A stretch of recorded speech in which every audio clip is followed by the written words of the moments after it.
Jesus. Glória a Deus. A paz do Senhor para meus irmãos. Quero dizer que é uma satisfação e também um privilégio poder estar aqui hoje convosco. E eu me sinto muito assim na responsabilidade diante da grandeza dessa missão que nos foi dada. Quero agradecer aqui o pastor Joel, ao meu amigo Samuel aqui, que é um amigo de longas jornadas aí, né? A Patrícia que está por aqui também, né? Está lá embaixo também, a Aline, enfim, né? Você pode ver que tem um grupo aqui que a gente tem uma conexão muito forte. Que Deus abençoe a todos. Tome assento, por gentileza, meus amados, e nós vamos caminhar um pouquinho aqui dentro daquilo que Deus colocou no nosso coração. Eu gostaria que você se sentisse muito à vontade, que às vezes quando a gente chega na igreja, nós ficamos às vezes rígidos, né? Parece que estamos diante de protocolos tão sérios que nós tiramos a espontaneidade de um sorriso, não é isso? Eu sei que os irmãos aqui são espontâneos, glorificam a Deus, tem uma juventude aqui maravilhosa também, né? Sintam-se bastante à vontade, até porque nós vamos daqui a pouco fazer algumas perguntas e eu gostaria que vocês respondessem. Mas vamos lá então. Uma vez eu estava numa igreja e eu fui sair para poder almoçar e tinha um irmão lá chamado irmão Júlio. Irmão Júlio é professor de música, né? Aquele professor de antigo, mais de 60 anos ensinando música nas igrejas, né? Toda igreja tem aquele irmão que faz isso, né? E lá é o irmão Júlio. Irmão Júlio, muito meu amigo, parceiro de oração também. E eu disse, eu vou convidar o irmão Júlio para poder ir comigo, já tem quase 80 anos ele. Eu estou chegando nos 70 e tal, né? E vamos lá. Irmão Júlio, eu queria sair para almoçar, não vai comigo? Ah, eu vou sim, pastor, vamos junto. Aí tinha um irmão que faz faxina na igreja, né? Eu disse para ele, irmão, vamos lá também. Eu queria que o irmão também fosse juntamente comigo. Não, eu vou sim. Eu disse, mas onde nós vamos? Lá tem rodízio de carne. E lá só entra quem urra igual leão. E antes de nós irmos para lá, eu queria fazer um teste com os irmãos aqui, para saber se os irmãos estão para carne ou se estão para vegetariano. Aí eu falei assim, irmão Júlio, vai irmão lá. E aí ele, uá, uá, uá, fez o barulho dele. Aí eu cheguei para o irmão, chega a sua vez. O irmão desafinou, rapaz, na hora, né? Ele deu um miado assim, né? Eu digo, irmão, acho que tu é vegetariano, acho que você vai ficar só nas alfaces. Eu queria saber, irmãos, aqui nós estamos aqui com gente, né, que urra igual gatinho, ou tem gente que urra igual leão? Não, quero ouvir um urro aí, se tem leão, vai urrar igual leão. Uau! É isso? Rapaz, esse negócio de gatinho aqui não dá certo não, rapaz. Nós estamos numa igreja pentecostal, ter gatinho miando aqui no meio dos homens aqui, eu não acredito. Esse gatinho ela tem que impor a mão nele, pastor Joel, para ele virar leão rapidamente. Então se você entrou aqui com cara de gato, vai sair daqui com cara de leão, urrando pela rua aí, não é isso? E o inimigo vai saber que você é um leão, você não é uma pessoa normal. Mas a pergunta é, quem é o pastor Ribeiro que está aqui, né? Amados, eu sou nascido no interior do Rio de Janeiro, na cidade de Barra do Piraí. Nasci num sítio, não tinha luz, não tinha água, não tinha nada, nasci lá. E a gente foi criado naquele ambiente do nada, né? E do nada você tem que se inventar todo dia. Casa que não tem banheiro, não tem água, não tem luz elétrica, dorme todo mundo empilhado num canto. Eu sou de uma família de 11 pessoas, né? Então a gente acostumou com aquilo. E aquele ambiente, para a gente, era o ambiente que eu tinha que tirar a alegria dali. Tinha que tirar meu tudo dali. Onde não tinha brinquedo, não tinha papai passando a mão na cabeça, não tinha nada. Então você era um agente da natureza. Exatamente isso. Me lembro uma vez, eu devia ter uns 6 anos de idade, eu ouvi um barulho de carro, que é uma coisa rara de se ver na minha cidade, da onde eu morava. Vi um carro. Isso na década de 50, para a década de 60. E eu saio correndo no meio de umas bananeiras assim para ver um carro. De repente eu me deparo com uma enorme de uma cobra no meio do caminho, né? Eu parei, a hora que eu parei, eu fiquei sem voz. Ela ficou meio em pé assim e virou de frente para mim, né? E ficou eu e a cobra, nós dois ali, né? E a perna não se movia. Aí daqui a pouco a cobra abaixou, sumiu no meio das bananeiras, no córrego d'água e foi embora. Aí eu gritei para minha mãe, mãe, tem uma cobra aqui. Aí minha mãe veio, minha mãe era uma pessoa assim, descendente de africano, baixinha, mas muito corajosa. Assim, como é que era essa cobra? Eu falei, ela era toda preta, mas na cabeça dela tinha uma cruz branca. Minha mãe disse, já sei, Urutu Cruzeiro. Né? Então a gente brincava no quintal, meu pai comprou umas galinhas lá, e quando as galinhas começavam a cantar no horário que não é de manhã cedo, a gente ia lá ver que tinha uma cobra dentro do quintal lá. E não eram cobras pequenas não, viu? Eram cobras, talvez dessa distância aqui, era muito comum a gente ver aquelas cobras ali, porque ali tinha muita mina d'água com sapos e pererecas, elas iam para comer ali e cruzavam comer pintinho das galinhas, né? E a gente foi criado nesse meio, né? Só que a gente, como criança, a gente não tinha medo disso. Isso é interessante. Aí comecei a estudar e tal, mais tarde, e a gente começa a perceber o seguinte: eu comecei a perceber que eu era um jovem sem perspectiva. Na minha cidade, a partir de 8 anos, o menino tem que fazer alguma coisa. Não tem esse negócio do menino ficar em casa, até porque ela não tem televisão, não tem rádio, não tinha nada. Então, se o menino, com 8 anos de idade, o pai levantava às 6 horas da manhã, o menino está deitado, ganhava uma bronca logo. Eu não estou criando vagabundo nessa casa aqui. Tu levantava rapidinho. Não, pai, eu perdi a hora hoje. Pegava uma vassoura, já varreu o quintal, já ia limpar um negócio, um galinheiro, já ia dar comida para as galinhas, para os porcos, não sei o que e tal, sem lavar rosto, sem nada. Assim, tava, não, rapaz, eu não posso ser chamado disso, porque isso depõe contra os meus valores. E a gente cresceu assim. Quando eu tinha já mais de 10 anos de idade, eu trabalhei em muitos lugares, como servente de pedreiro, descarregando caminhão, trabalhei em feira, trabalhei em tantos lugares, vendendo picolé. Então, um dia uma professora disse assim, esse moço, ele tem dificuldade. Aí chegou para mim e disse assim, eu vou te ajudar. Eu estou sem empregada doméstica lá em casa. Você quer trabalhar lá em casa, não precisa cozinhar, nem lavar, nem passar. Eu sabia fazer isso. Ele disse, você aceita? Você aceita. E eu fui trabalhar na casa de uma professora. E lá tinha um cachorro, um pastor alemão, que era tratado igual gente. Naquela época não tinha ração para dar para o animal, então tinha que fazer a comida. Então o cachorro, ele almoçava, jantava, e só que ele não comia comida repetida. E outra coisa, a vasilha do cachorro tinha que ser lavada, ele também não comia na vasilha suja. Comeu do almoço, lava, deixa limpinha para a janta. Né? E eu limpava também a situação do cachorro lá e fazia faxina na casa. Aí eu saía de lá e dizia assim, gente, um dia, eu disse, será que isso aqui é o fim da minha vida? E eu comecei a estudar à noite. Aí um dia saiu o último ônibus, 11 horas da noite, todo mundo pegou o ônibus, só sobrou eu. Aí eu com meu caderninho na mão, quem aqui tem mais de 60 anos? Levanta a mão assim, só para eu saber aqui, tem alguns aqui. Existiu lá atrás um negócio chamado FENAME, Fundação Nacional do Material Escolar. Vocês se lembram disso? Né? Os mais antigos se lembram disso. Era um posto do MEC que vendia material escolar mais barato. Então, eu vendia um pacotinho com 10 cadernos, né, e vinha com o hino nacional na capa, não sei o quê. Então, meus caderninhos eram daquele ali. Eu com o meu caderninho da FENAME na mão, olhei aquele ônibus e ele foi embora. Eu estava a distância de 2 ônibus de casa. E aí eu disse, acho que chegou o fim. Hoje eu não tenho nem um centavo para pagar a passagem de ônibus, não tem bicicleta. E lá vai eu sozinho, aquela rua sem ninguém caminhando. Eu disse, eu acho que acabou. Já fui tanta coisa aqui, mas meu dinheiro nunca dá nem para pagar a passagem de ônibus. E o pouco que a gente recebe, dá para a mãe e pega um pouquinho para poder tentar pagar a passagem de ônibus. Eu disse, acho que acabou. E foi nesse período que eu tive um encontro com Jesus. A minha mãe vem de uma matriz africana. Quando eu ia visitar minha avó, nós dormíamos dentro de um centro de macumba, porque não tinha lugar para a gente dormir dentro da casa da minha avó. Minha mãe só dizia, não toque nada do que está aí. E quando foi em 1960, minha mãe aceitou Jesus. E aí nós começamos uma nova história. Mas ali a escassez era muito grande. E eu ia para a escola, né, e nesse dia eu disse, eu acho que acabou. Como eu tinha tomado uma decisão de seguir a Jesus, eu comecei com o pastor da minha igreja. Disse, pastor, eu sou bem jovem, mas eu acho que eu cheguei no final da linha.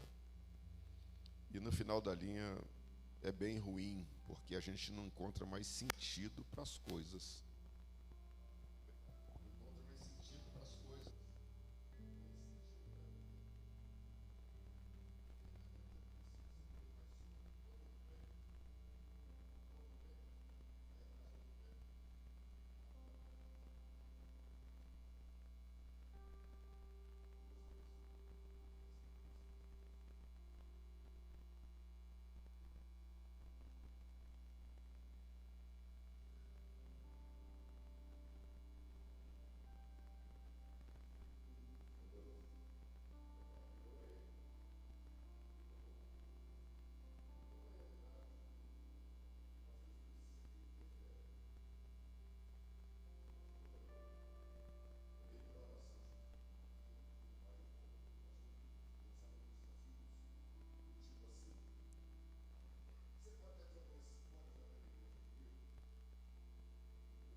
dizendo que eu quero fazer uma inscrição, quero seguir uma carreira dessa aí.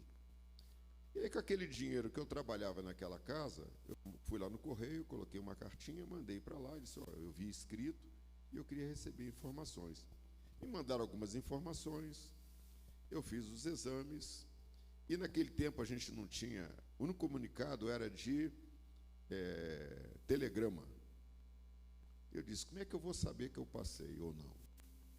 Aí falei para o meu chefe que eu trabalhava na Casa do Cachorro. Falei, olha, eu tenho uma tia que mora no centro do Rio de Janeiro, eu moro no interior, né? Ela tem telefone e ela sabe que eu fiz esse exame. E qualquer coisa aí que ela ligar, que eu dei o número do senhor aqui, e o senhor me avisa, porque a gente não tem comunicação aqui. Minha casa nem correio vai. Onde eu estava fazendo a faxina na casa dele, e era de manhã bem cedo, vem a esposa dele e ele na sala e me chama. Me chamaram tão sério, eu disse, gente, não quebrei nada, não escangalhei nada. O cachorro comeu a comida, né? Está tudo certo. O que eu fiz? Eu peguei, cheguei na sala assim, sim, senhor, seu Marçal e dona Maria, a professora. Cheguei na sala e ele me olhou assim, ele estava com a mão para trás assim, aí ele puxou um jornal e disse, o seu nome está no meio dos aprovados. Hoje muda a sua história. Opa, obrigado. E assim aconteceu, irmãos. Uma nova história.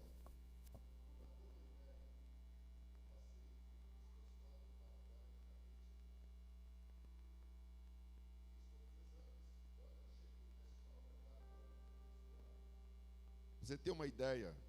Meus colegas do Nordeste, que essa prova foi feita no Brasil inteiro, nós tínhamos basicamente acho que 250 vagas, eu fui os 120. Todo mundo levou suas roupas, porque ia morar lá, porque é uma escola interna e tal, né? E aí, o que o pastor Ribeiro aqui levou? Levou o que tinha. Eu peguei uma bolsa que a minha mãe tinha, desse tamanho.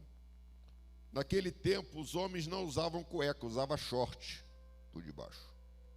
Peguei 2 shorts que eu tinha, coloquei dentro, um par de meia, uma toalha, escova de dente, os documentos da escola, a minha Bíblia, a minha harpa cristã e os documentos. Uma bolsinha que cabia debaixo do meu braço.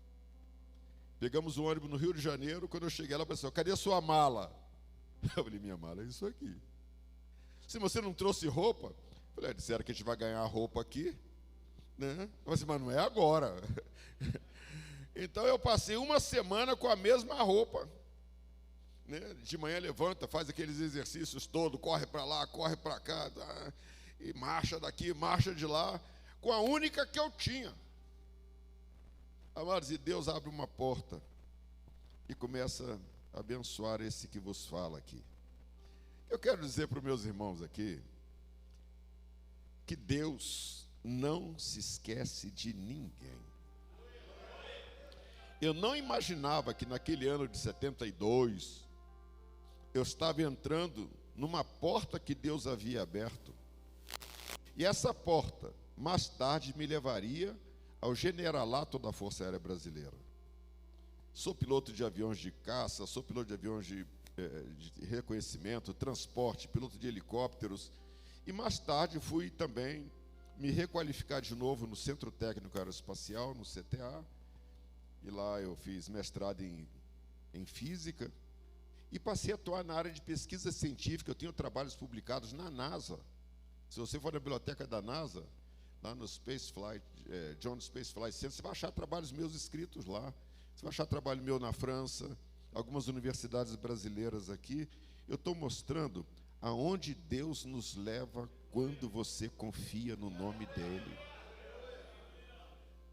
Eu não estou falando isso aqui para a glória humana, para mostrar para você que Deus, quando Ele abre uma porta, ninguém pode fechar. Tem lutas? Tem. Tem dificuldades? Tem. Pouca? Não, é muita. Mas na realidade, quando você está num propósito, eu inicialmente, na minha visão, disse, eu estou entrando num local que vai ter salário.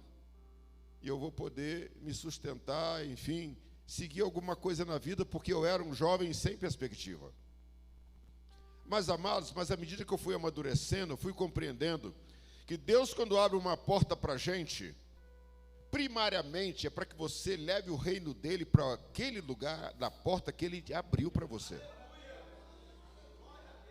Deus abre porta e você vai lá. Eu dizia para meu filho que estudava direito: nunca peça a Deus para te abençoar num concurso para ser juiz. Peça a Deus: Senhor, abre uma porta para mim. Se o Senhor me colocar no meio dos magistrados, o Senhor vai ver o que eu vou fazer lá em nome do teu reino. A mesma coisa: Senhor, não abre a porta para mim na Petrobras, não. Senhor, o Senhor me colocar no meio daqueles caras lá, o Senhor vai ver o que eu vou fazer lá. Então, na realidade, né, tenha um propósito do reino de Deus naquilo que você vai fazer. E é isso que eu faço até hoje. Recebi grandes propostas, mas, amados, para mim sempre foi isso. Se eu tenho chance de glorificar a Deus, eu estou ali para isso. As outras coisas acontecem em decorrência de nós estarmos ali. Mas o reino de Deus tem um valor muito grande para mim. Então hoje estou na reserva, Deus tem me abençoado de uma maneira especial. Recebi propostas para trabalhar de salários altíssimos, da ordem de hoje, uns 40 mil reais por mês. Eu disse: eu não posso, porque eu já estou com compromisso. E aí me ligaram várias vezes, né? E para fazer uma coisa que eu gosto e sei fazer. Ele disse: por que você não aceita? Eu disse que eu estou com um outro compromisso, com outro projeto. E nesse outro projeto, me pagaram adiantado. Ele disse: que projeto é esse? Eu falei: o reino dos céus me chamou. Jesus já morreu por mim há 2000 anos atrás, pagou o preço, e eu estou aqui porque o preço foi pago, já foi pago. Ele disse: agradeço a generosidade de vocês. Mas um dia, eu disse: Deus, toda hora passa uma proposta aqui na minha frente assim, e o dinheiro nunca faz mal para ninguém, tal, né? Que tal, de repente é a bênção que eu não estou vendo. E aí eu fui consultar a Deus: Senhor, é a tua bênção, tal, porque a proposta é boa. Mas eu sabia já qual era a resposta de Deus. O Espírito Santo me dá uma resposta bem militar. O que eu te dei não é suficiente? Amados, eu disse: Senhor, me perdoa, eu estava aqui de bobeira aqui, vim fazer uma pergunta aqui, mas indevida, porque na realidade eu tinha tomado uma decisão de servir a Deus. Amados, eu coloquei a minha vida no altar, porque a minha compreensão é assim. Vou dar um exemplo para os irmãos aqui. Na hora da oferta, coloca-se uma salva, as pessoas vêm e colocam a oferta. Vamos imaginar aqui, espiritualmente, você está colocando uma oferta onde? No altar. Porque essa oferta não é para você, não é para o pastor, não é para a igreja. Você coloca debaixo de um mandamento, de uma instrução bíblica. Então, quando eu pego alguma coisa e eu levo e coloco no altar, e de quem é esse altar? É do Senhor. Então, Deus, tudo que Ele recebe passa pelo altar. Então, se eu falo para Deus que eu coloquei a minha vida no teu altar, eu estou dizendo: eu não sou mais meu. Eu sou do dono do altar. E foi isso que eu fiz. Eu sou do dono do altar. Então esse é o que vos falo aqui. Estou no ministério já há um bom tempo, há mais de 30 anos, servindo ao Senhor Deus. E servindo a Deus mesmo já tem mais, quase uns 60 anos, mas no ministério uns 30 e poucos anos. E sirvo a Deus com alegria. Desafios grandes. E meu sonho, amados, é fazer cruzada pregando o evangelho no Brasil inteiro, de norte a sul, de leste a oeste, e dizer: Jesus, está aqui uma multidão que eu consegui arrancar do inferno para o Senhor nosso Deus. Esse é meu sonho. Esse é meu sonho. E Deus ouviu a minha oração e tem aberto portas extraordinárias para a pregação do evangelho. Essa aqui é um pequeno testemunho, amados. Mas a palavra que eu quero trazer hoje aqui, foi me dado um direcionamento na palavra. O pastor Samuel conversou com a gente aqui. Nós estamos aqui num grupo de homens. Estou usando uma camiseta aqui que eu ganhei no grupo de homens da Igreja Batista de Campinas. Eu disse: eu vou lá porque já vou para o meu uniforme da guerra. Vai que tem algum combate espiritual, já estou pronto lá também. Mas vamos caminhar um pouquinho. Eu disse que os irmãos se descontraíssem, que eu ia fazer algumas perguntas e daqui a pouco se prepare para me ajudar nas respostas aqui. Você sabia que tudo que nós olhamos aqui no mundo tem um valor? A pergunta que eu faço é: o que é valor para você? Por exemplo, você olha para esse microfone aqui, ele tem um valor. O que é valor que você dá para as coisas? Então, na realidade, a palavra valor está relacionada a uma grandeza, uma ordem de grandeza que você estabelece para as coisas. Todo mundo aqui sabe, por exemplo, o que tem mais valor, este microfone ou este copo? Me ajudem aí na resposta. Por quê? Automaticamente a gente respondeu isso. Porque na sua mente está uma ideia de valores menores e valores maiores. Muito bem. Na realidade, nós atribuímos valor para todas as coisas. Atribuímos valor para sentimentos também. Atribuímos valor para conceitos. Atribuímos valor para pessoas. Todos nós temos na nossa mente um critério de julgamento para dizer: esse aqui é mais, aquele ali é menos. Valor. Por exemplo, se eu fizer um churrasco aqui agora. Calma, irmão, tenha fé, põe a fé nessa pergunta, nessa coisa aí. Churrasco, deve ser churrasqueiro. Aí eu faço fogo de chão aqui, eu coloco as picanhas do lado de cá e coloco, não é isso, o colchão duro do lado de cá. Qual que você vai escolher? Eu vi colchão duro aí no meio. Por que você vai escolher a picanha? Porque na sua cabeça é a carne de maior valor. Não é isso? Se eu colocar aqui um Mercedes, um carro Mercedes de luxo aqui, e coloco do lado de cá um Fiat Uno, qual que você vai escolher? Digo, escolhe.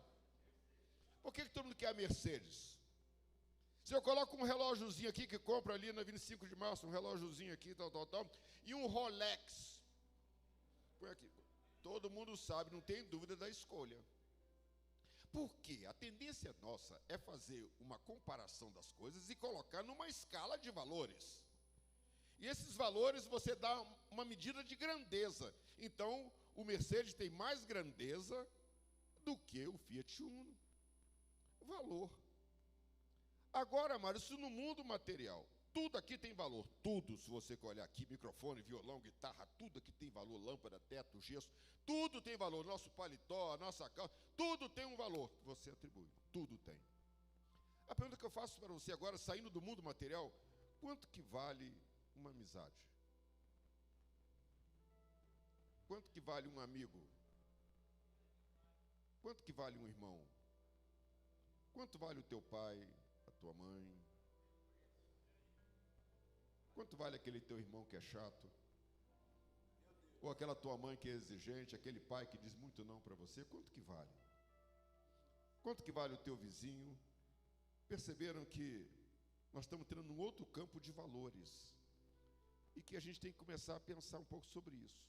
Quanto que vale? Vamos colocar sempre assim uma escala de 1 a 10. Quanto que vale? Já passamos pela picanha, pelo Mercedes, o relógio.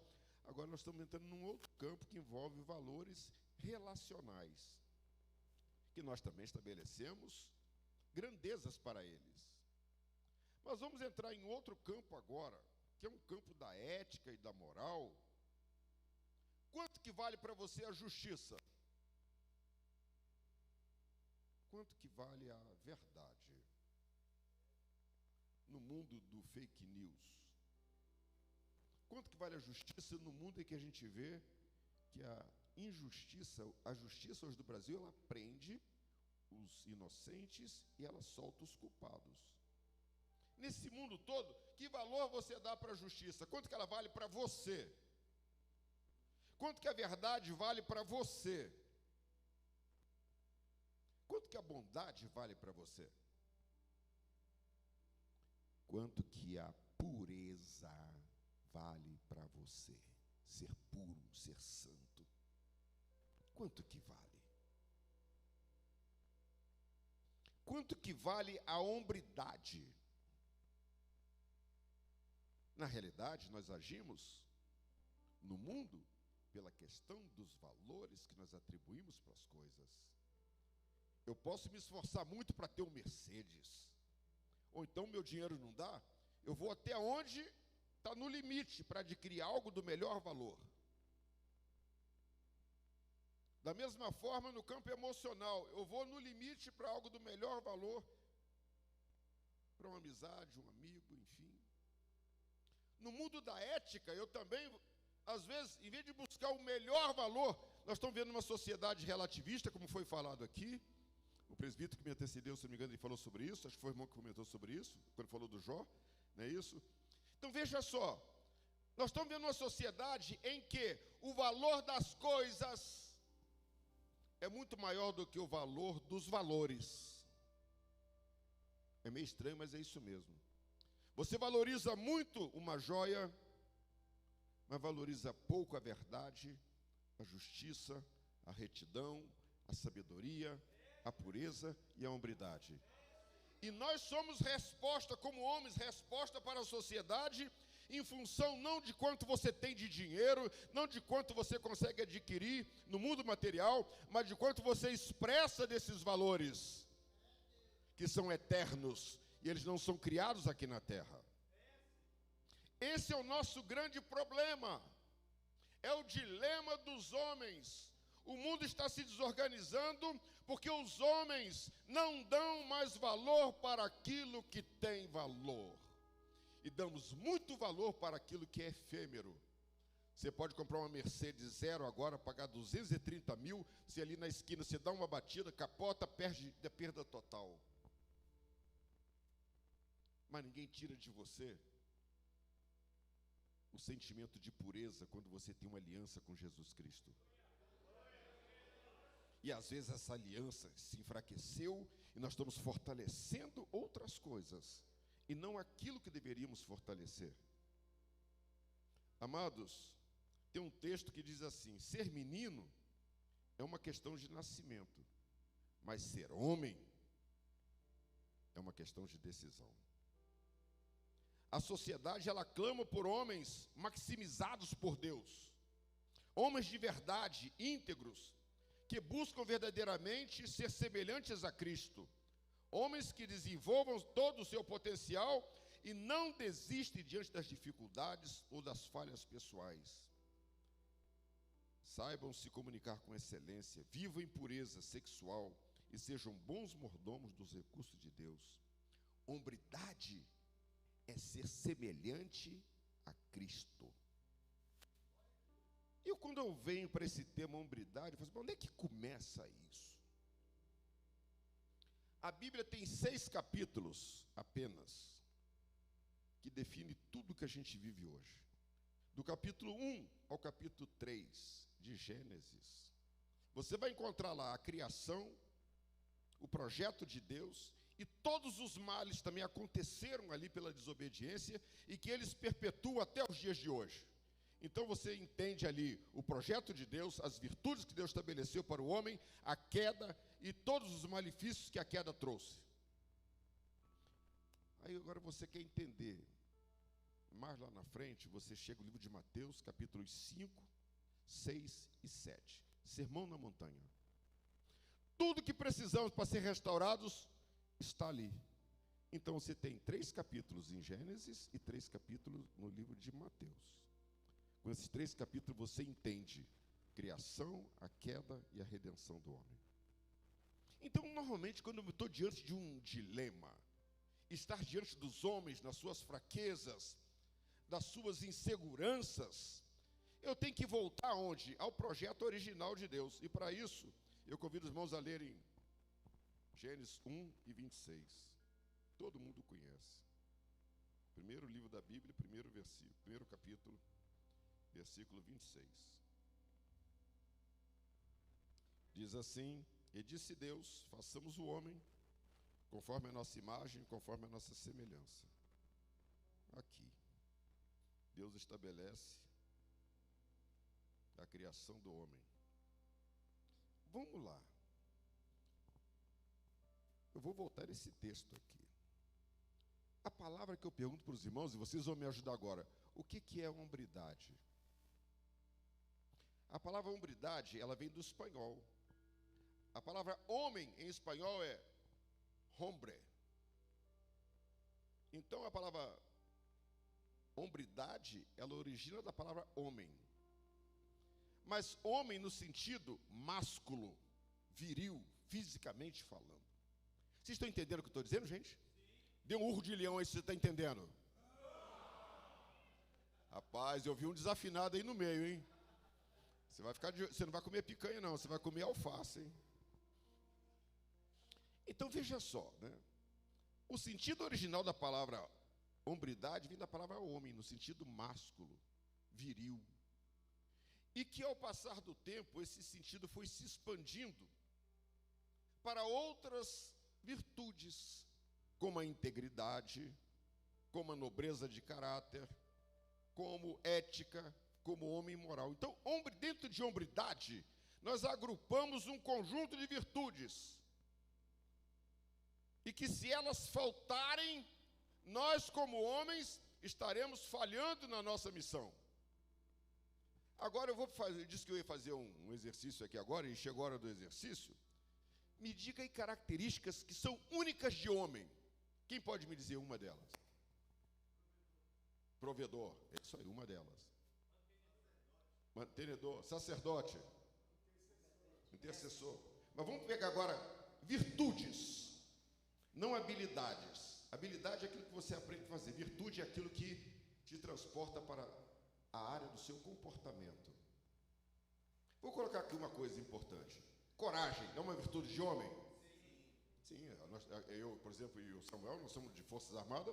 Se a gente não tiver isso, a gente não trabalha. E tem muitas outras profissões, se você não tiver coragem, você não trabalha. Coragem, uma delas. Outra que é exclusiva de homem. Não estou nem falando de homem cristão, não. Homem no modo sentido geral. Força física. É uma característica. Então já temos coragem e força física. Alguém tem mais alguma característica que é do homem? Caráter. Isso, caráter forte. Mais alguma coisa? Firmeza. Não é isso? Firmeza. Força interior. Para você poder não fazer o mal, você tem que lutar com você também. E eu coloco outras mais aqui, né? Responsabilidade, sabedoria, integridade. Tudo isso, amados, são características que estão dentro do homem que tem hombridade. Mas eu falo assim, mas da onde vem isso? Volto no texto que eu estava falando lá. Olhe bem, Deus, toda vez que Ele faz um projeto,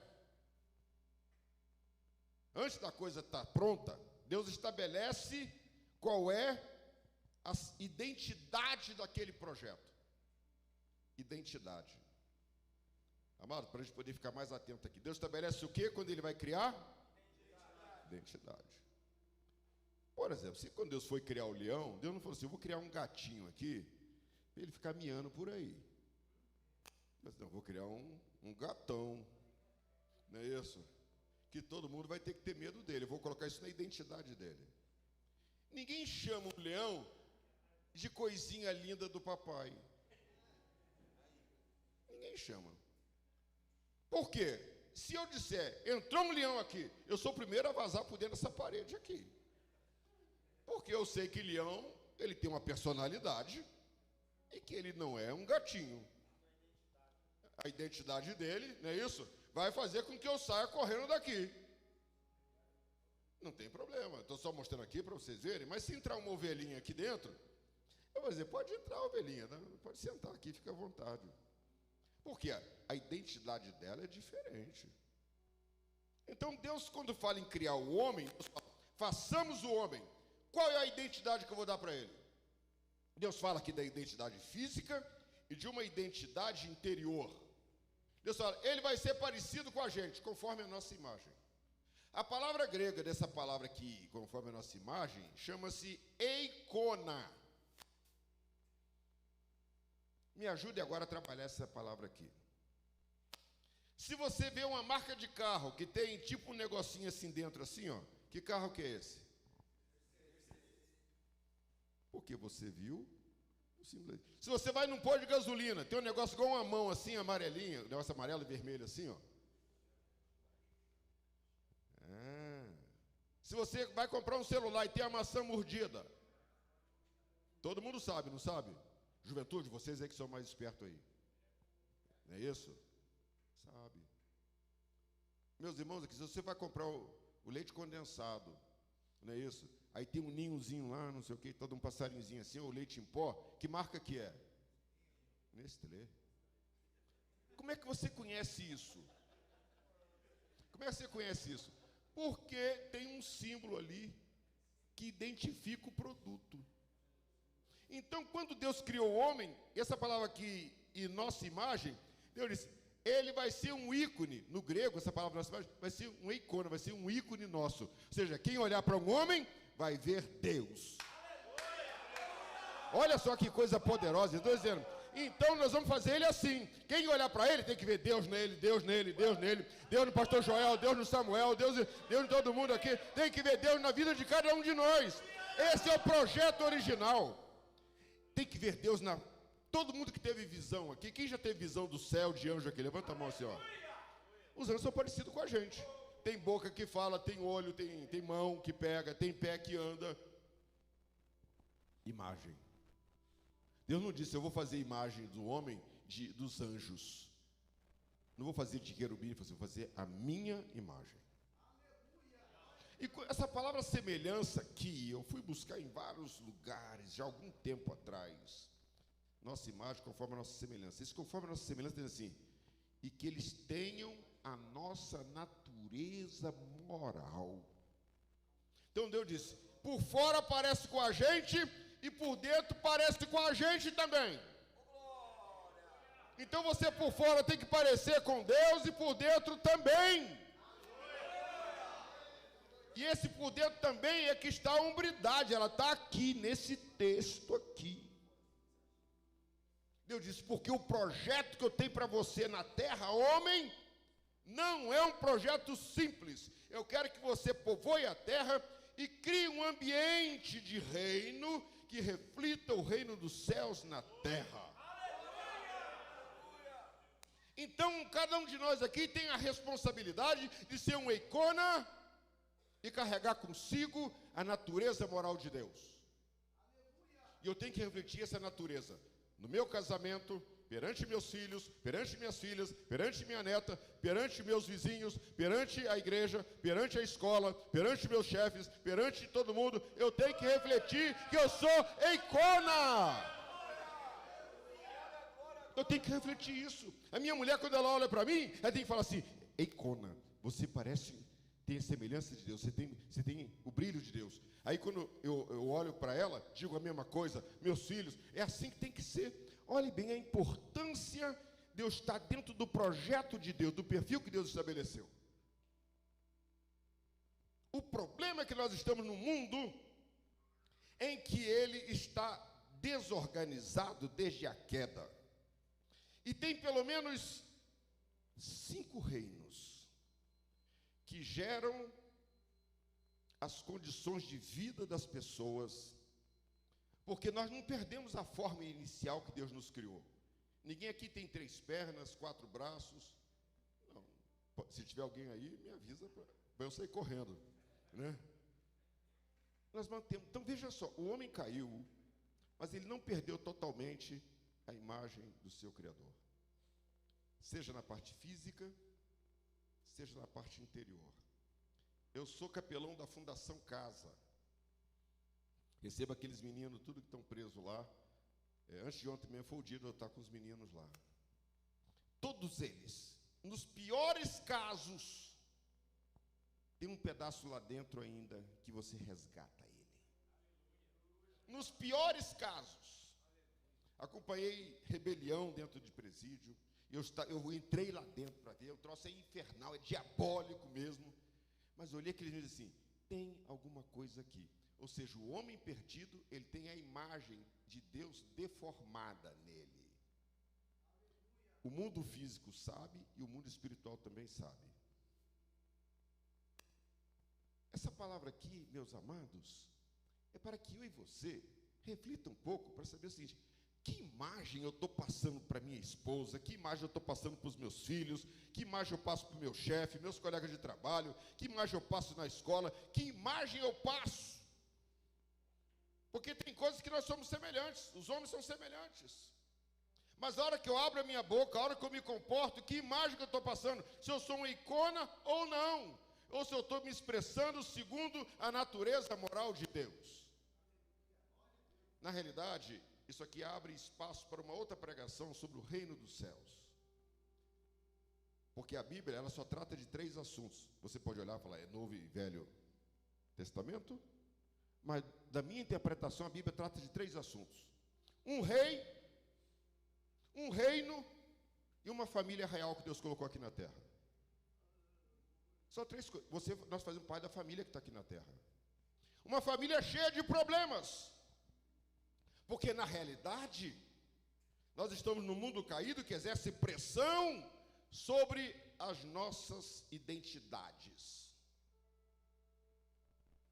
Porque nós não estamos sozinhos nesta terra. Abriu-se um portal de legalidade para o diabo, e ele entrou na terra, e também tem um perfil para cada pessoa. Vou dizer uma coisa que vai assustar muita gente: o diabo tem um perfil para você. Se você cair um dia, o diabo já sabe direitinho aonde ele vai te usar, aonde ele vai te destruir. Então veja só, nós estamos num mundo que tem influências. A pergunta que eu faço é: quanto que vale a hombridade para você? Nós falamos do valor da picanha, do carro, não sei o que e tal. Quanto que vale a hombridade? No mundo em que valores não têm valor. Verdade não tem valor, justiça não tem valor, sabedoria não tem valor, prudência não tem valor, integridade não tem valor, hombridade não tem valor. Só que isso bate na nossa mente de dia e de noite, todos os dias, para que nós sejamos um ser relativo, como foi falado aqui, não um absoluto. É por isso, amado, que muitas das vezes a igreja ela tem dificuldade de crescer, as famílias têm problema, os ministérios têm problema, porque na realidade nós estamos vivendo uma identidade híbrida. Na igreja, a paz do Senhor, aleluia, glória a Deus. Aí sai ali fora, o cara deu uma fechada, sai um palavrão desse tamanho.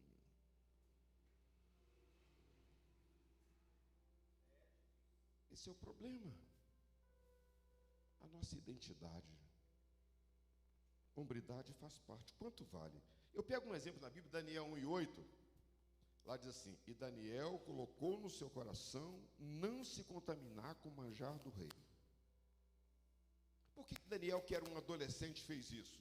Porque para ele, hombridade tinha valor. Ele, num ambiente estranho, onde tudo era desfavorável, ele podia correr risco ali de ser punido severamente, mas ele decidiu não se contaminar com o manjar do rei, porque para ele, hombridade, aquilo que ele recebeu de Deus, tinha valor. Ele disse: eu não troco isso por nada. Você vai em Daniel 3, do 14 ao 18, Sadraque, Mesaque e Abednego, está lá, fornalha de fogo. Eles: nós não trocamos os valores eternos por essas coisas aqui. E foram lançados na fornalha de fogo ardente 7 vezes mais quente, porque para eles hombridade tinha valor. Eles eram ser ícone de Deus, e Deus disse: eu vou honrar vocês. Ícone meu entra no fogo e o fogo não queima. E vou dizer uma coisa a mais: eu vou estar lá dentro com vocês. Eles vão olhar, vão ver que tem um a mais. Esse um a mais sou eu que estou lá. Estou dizendo, eu me identifico com esses 3 moços que são ícones meu. Do meu ícone cuido eu. Desse jeito. Amados, estamos num mundo em que o ministério de Jesus, ele combatia aquilo que eu defino como atmosferas. Vamos entender isso.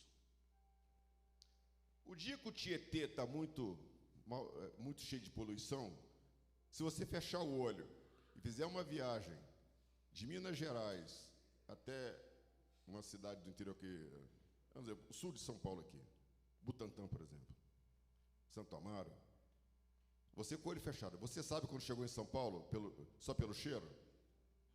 Sabe? A mesma coisa quando chega no Rio de Janeiro, pela Baía de Guanabara. Então significa que aquilo que está no ar entrou pelos suas narinas, foi para o seu pulmão e já está na circulação sanguínea. Você não tem como tirar esse negócio. Então veja só, quando tem queimada, para mim, lá no interior, tem queimada, você passa na beirada da...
Comportamento das pessoas, e elas dão destino para as pessoas, famílias, nações.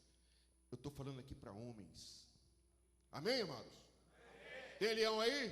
Uau. Então tá bom, 5 atmosferas. Quantas atmosferas? 5.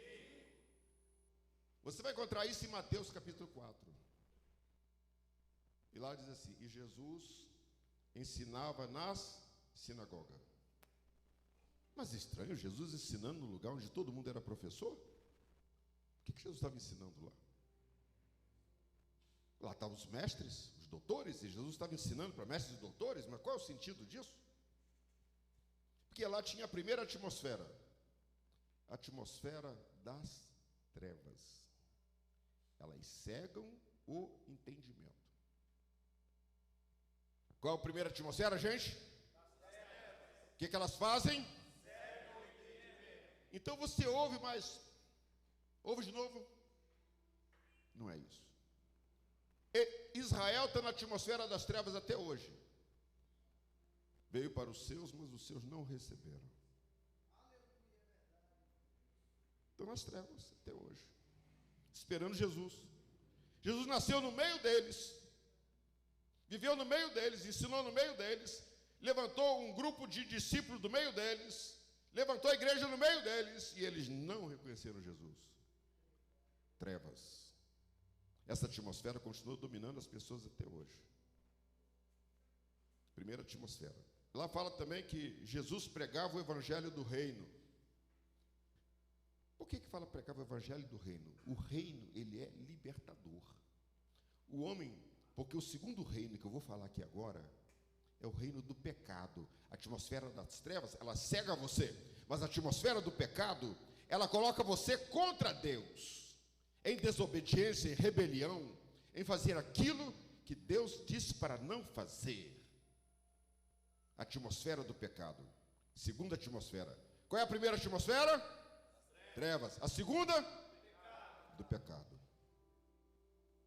Lá diz, e Jesus curava os enfermos. De que atmosfera que eu estou falando? A atmosfera das doenças, que assola o mundo inteiro. Então a terceira atmosfera é a atmosfera das doenças. A primeira, das trevas. A segunda, do pecado. A terceira, das doenças. E fala, Jesus andava pelas cidades da Síria e tal, muita gente, né? E expulsava os demônios. A atmosfera dos demônios é aquele que causa aflição na tua alma, que causa pavor em você,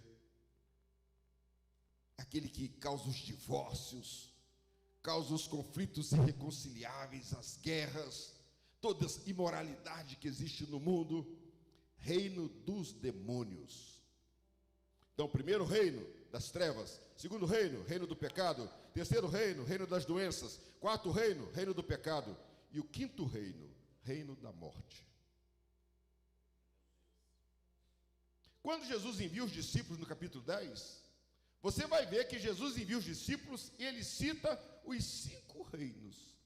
Fala, vocês vão, prega o evangelho do reino, pregue na sinagoga, cura os enfermos, expulsa demônio, ressuscitai os mortos, de graça recebeste, de graça dai. Jesus manda, ele dá poder para os discípulos, vocês vão interferir em 5 reinos. E esses reinos estão ativos até hoje. E nós estamos num ambiente que essas atmosferas estão agindo. Então a atmosfera das trevas, ela tenta cegar você para que você não veja mais valor na palavra de Deus, onde te leva a ser um ícone. Você está no meio do reino do pecado, um reino que tem a mentira, tem a injustiça, a imoralidade, a feitiçaria, a idolatria, está tudo por aí. Então, na realidade, tudo isso está bombardeando o homem que aceita Jesus e quer ser um ícone de Deus na terra. E tem muito crente hoje que está vivendo um relativismo moral. Quantos pastores? Irmão, pastor, eu sou a favor da homossexualidade. Tudo bem, nós somos a igreja da inclusão. Amados, eu tenho amigos que eu abraço, são homossexuais da cabeça aos pés.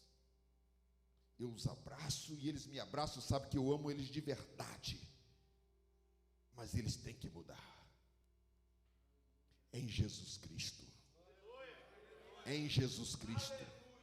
Eu tenho gabinete pastoral de gente que é crente, gente que não é crente, e eles contam exatamente o que acontece.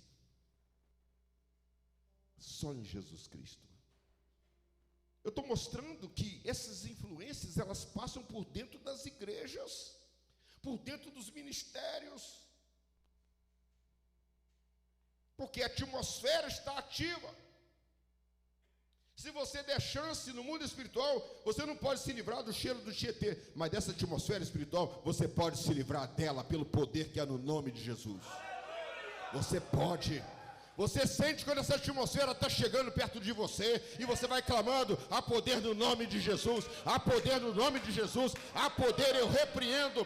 Amado, você lança tipo um pulverizador espiritual no ambiente que destrói essa atmosfera toda, e o nome do Senhor é glorificado.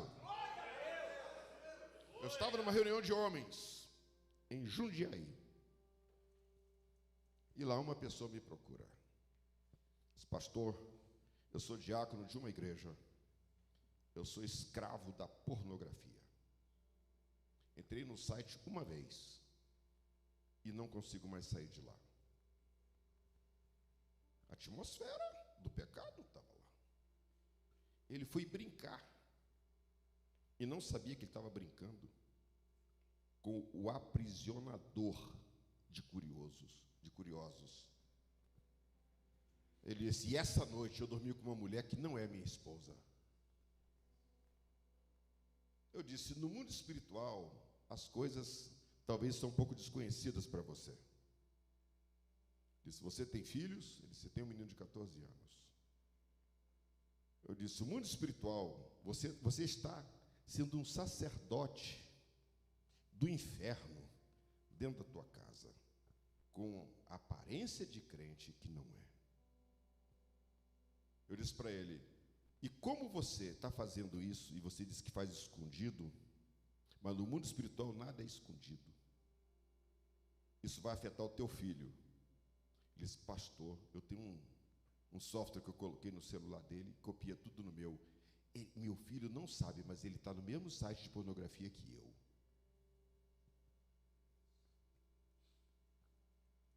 Oramos ali, se Deus liberta esse homem.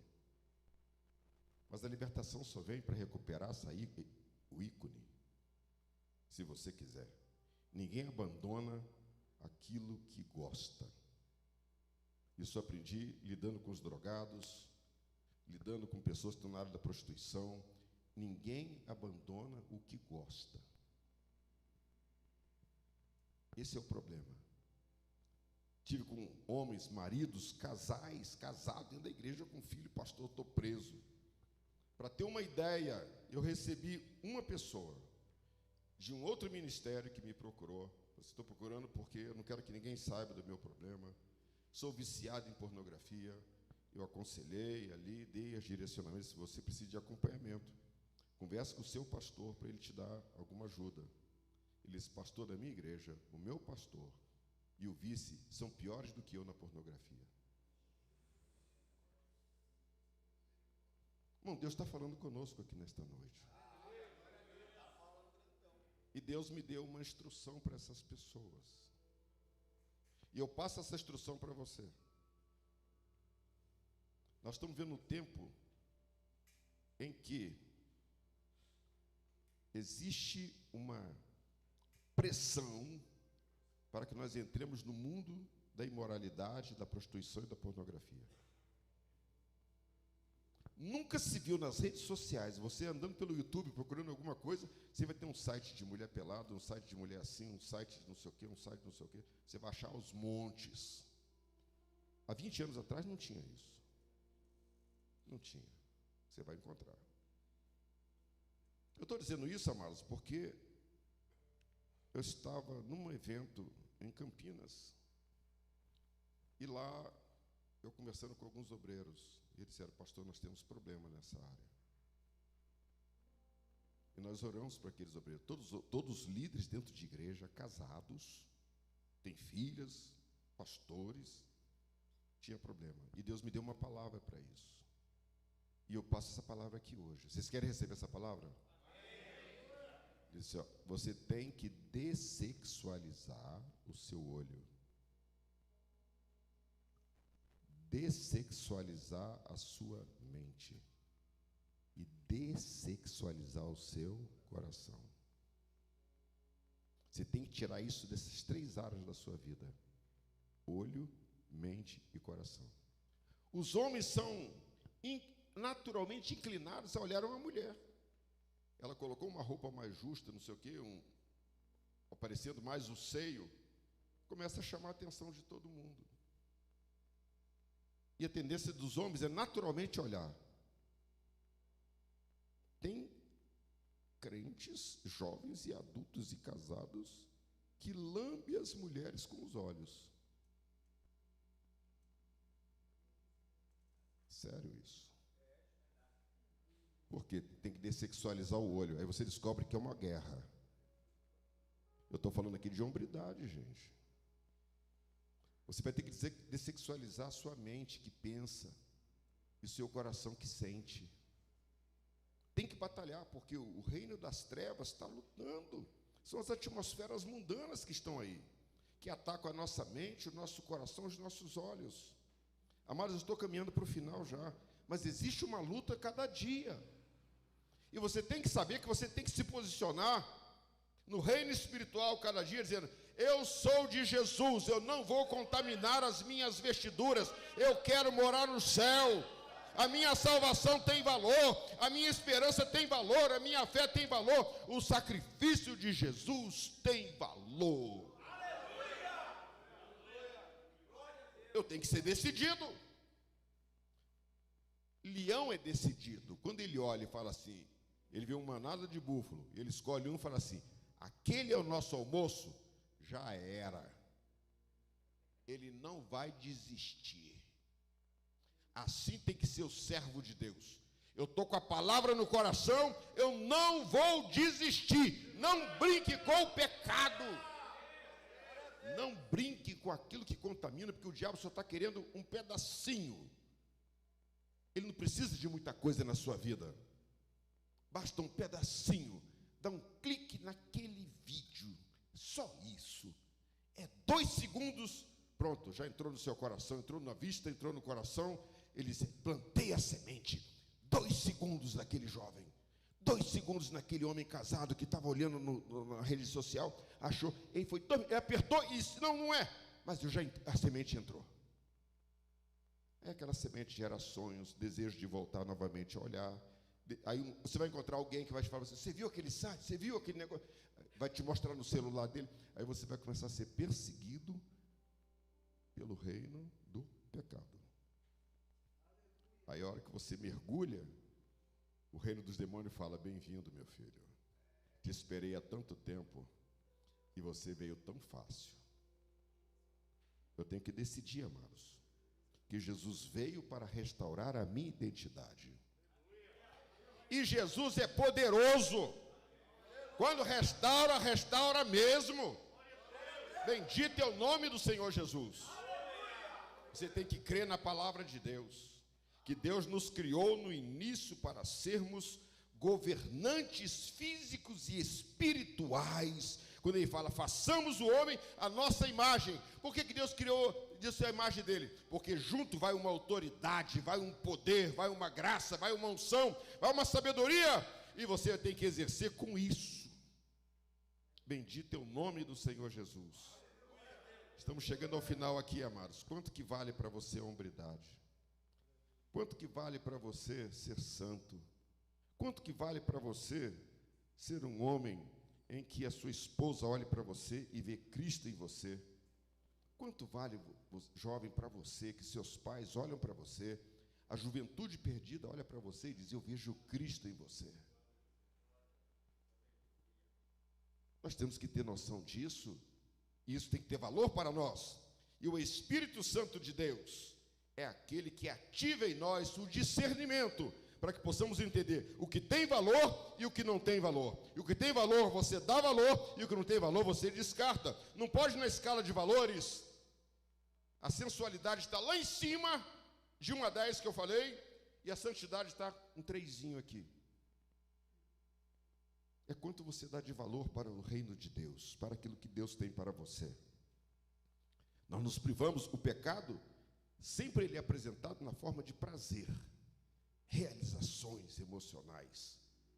Mas é aqui que começa a nossa guerra, a nossa luta de cada dia. Em Cristo Jesus, nós somos mais do que vencedores. Recebe essa palavra, meu irmão. Recebe essa palavra, jovem. Recebe essa palavra, obreiro. Você precisa disso todos os dias.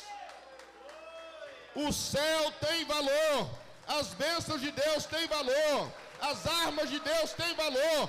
Você tem valor. E você foi feito para ser um ícone de Deus. Nós encerramos aqui, mas antes eu queria orar por você. Nós vamos mexer aqui agora. Vamos ficar de pé? Você está disposto a fazer a marcha da fé? Isso aqui é coisa de Ribeiro, sabe? Eu creio na minha igreja. Que hoje todo mundo assim: vem aqui à frente que nós vamos orar por vocês. Às vezes a pessoa fica um pouco tímida, ela diz: é só ir, é um hábito da igreja. Jesus, ele tinha o hábito de mandar as pessoas fazerem a marcha da fé. Eu vou dar isso dentro da Bíblia. Jesus pega um cego, faz uma lama lá, passa no olho do cego, fala assim: vai lá no tanque de Siloé e lava lá. Por que não curou na hora? Assim, não tem fé. Ele vai sair com esse negócio incomodando. Eu vou lá, Jesus mandou, eu vou lá, Jesus mandou, eu vou ver. E fez a marcha da fé. Você pega os 10 leprosos. Jesus falou assim: olha, vai lá e apresenta para o sacerdote a oferta do curado. Mas não curou ninguém na hora. A distância que eles tinham que percorrer era como de São José dos Campos a Taubaté, 40 quilômetros, a distância que eles estavam. E eles começaram a andar a marcha da fé, 40 quilômetros. Eu quero saber se você está disposto a andar a marcha da fé. Aqui deve ter uns 20 metros, talvez. Quem está disposto a fazer a marcha da fé e dizer: Jesus, eu quero mais de ti. Eu quero restaurar o ícone em mim, por fora e por dentro. Quem quer fazer? O poder de Deus está sendo liberado aqui nesta noite. Eu sou sempre o primeiro. Enquanto eu vou cantar um corinho aqui, vocês vão vindo. Há poder no nome de Jesus. Há poder no nome de Jesus. Há poder no nome de Jesus. Há poder, há poder, há poder. Agora no sangue de Jesus. Há poder no sangue de Jesus. Há poder no sangue de Jesus. Há poder no sangue de Jesus. Há poder, há poder, há poder. Há poder nas palavras de Jesus. Há poder nas palavras de Jesus. Há poder nas palavras de Jesus. Há poder nas palavras de Jesus. Há poder. Há poder no nome de Jesus. Há poder no sangue de Jesus. Há poder nas palavras de Jesus. Há poder, há poder, há poder. Numa reunião como essa, numa cidade aqui do interior, eu não sabia porque tinha muita gente. Tinha um casal de homossexuais dentro da reunião. Como nós abraçamos todo mundo, e eu não vi porque era muita gente, a hora que a gente fez a marcha da fé, não deu para ver. Mas um pastor da minha cidade estava junto, ele disse: enquanto você ministrava, aqueles moços, um deles soltou a mão do outro e disse: eu não tenho mais nada contigo, eu readquiri a minha identidade no meio da ministração. Por isso que eu canto que há poder no nome de Jesus. Coloque a tua identidade nas mãos do Senhor Jesus hoje. Deixa Deus operar na sua vida e fazer de você um novo homem, um novo marido, um novo cidadão, um novo pai, um novo funcionário, um novo chefe, um novo cidadão dos céus. Vamos falar com o nosso Pai Celestial. Pai, eis-nos aqui na tua presença nesta noite. Aqui está um grupo de homens desta igreja que vieram neste lugar, Senhor, para receber algo das tuas mãos, algo que só o Senhor tem para a nossa mente, para o nosso coração, para a nossa vida. Ó Deus amado, em nome de Jesus, estamos no mundo das atmosferas que operam contra a nossa mente, contra o nosso coração, contra nossas vidas, Senhor.